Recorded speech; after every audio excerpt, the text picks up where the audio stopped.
आज 7 नोव्हेंबर रोजी आपण आलेलो आहे डोंगरगाव या गावी कैलास भाऊ काका आगरे यांच्या शेतामध्ये. तर मालाची क्वालिटी बघू शकतात आपण. मालाची क्वालिटी किती जबरदस्त झालेली या ठिकाणी.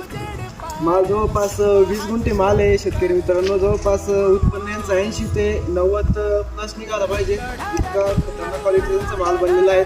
आणि नोव्हेंबर महिना चालू असताना यांनी अद्रक दिलेली असून भाव यांना 27 रुपयाचा मिळालेला आहे. तर आपण काकांना विचारूत यांचा माल कसा बनलेला आहे आणि कमी खर्चात कसा माल बनलेला आहे. नमस्कार तुम्हाला काका, तुम्हाला माल कसा वाटला? मी शेतकरी कैलास आगरे. आमचा माल सागर भाऊच्या नियोजनामुळे खूप चांगला आलेला आहे. कमी खर्चात चांगला माल आलेला आहे. हे क्षेत्र 20 गुंठे असल्यामुळं याचं उत्पन्न जवळपास 80 ते 90 प्लस निघाला पाहिजे काका तुमचं. एवढं निघालंच पाहिजे. तरी कमी खर्चात तुम्हाला उत्पन्न, कमी खर्चात आम्हाला आणि कमी दिवसामध्ये यांना उत्पन्न नोव्हेंबर महिन्यात त्या आत यांना उत्पन्न तयार करून दिलेलं आहे मित्रांनो. आम्हाला उत्पन्न चांगलं आहे. सागर भाऊच्या नियोजनामुळं हे उत्पन्न आम्हाला मिळू राहिले.